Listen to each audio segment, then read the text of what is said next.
Now, another school year started this weekend in Afghanistan, but teenage girls were forced to stay at home. The Taliban government has barred girls and women from secondary schools and university in Afghanistan, the only government in the world to do so. The BBC's South Asia correspondent Yugita Lemay reports. As a new school year begins, Afghan women out on the streets again. Risking violence and detention, they are marching for teenage girls who've been denied this, the most basic of human rights: going to school, meeting friends, getting an education.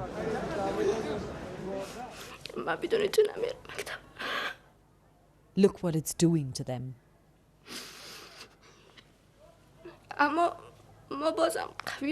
When I see my brother going to school, I feel sad and broken, says Tamanna. He used to say, "I won't go without you." I'd hug him and tell him I'd join later. I had hoped the Taliban would change their minds.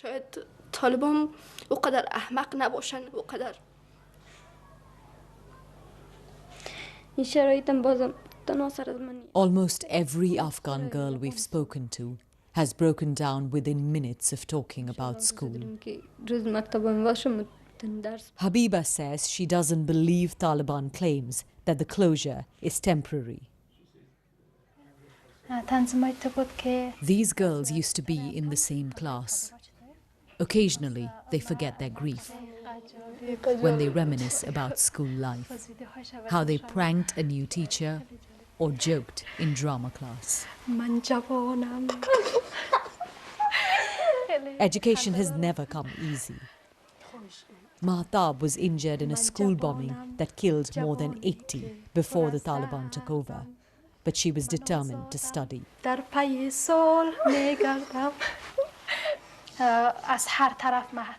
Life has no meaning without education.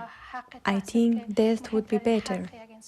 If the restrictions on women get more and more intense, I don't think this life is worth living.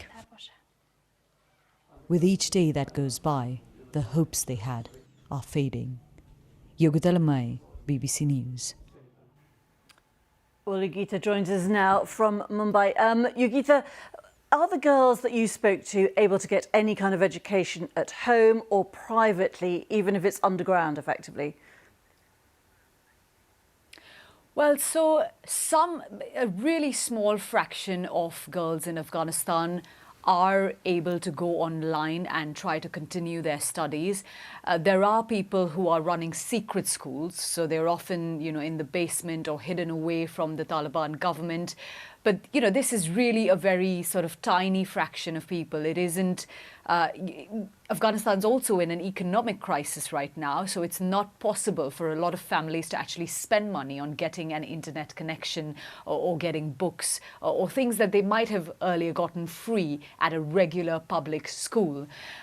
And the reason, these girls, when we ask them, do you believe Taliban claims that the closure is only temporary? And the reason they say no is because you've just got to look at the context of what's happened in the country in the past 6 to 8 months. The restrictions on women increasing. In November, when we were there, public places like parks, gyms, swimming pools, women were barred from that. In December, a crushing blow was delivered when female students were told that they can't go to university anymore. And now women are not being allowed to work in domestic or international NGOs except in the health sector.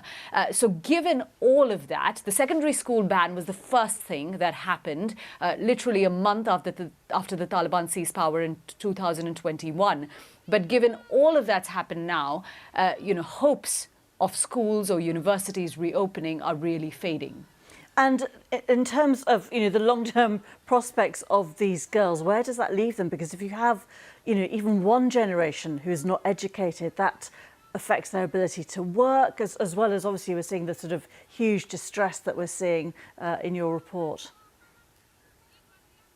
And it's not just education. If you do not have female doctors and female nurses, health is going to suffer, because in Afghanistan, women would usually, when they go to a hospital, prefer to speak to a female doctor or a female nurse. So, it isn't just about studies. It is about their access to health, their right to a life as well. What we know, what's quite clear when we speak to Taliban leaders, is that there is a division within the Taliban government. There is a section that believes that girls should be allowed to study. But so far, what we are seeing is that even if that section believes it, and if they're making efforts towards it, those have not yielded results.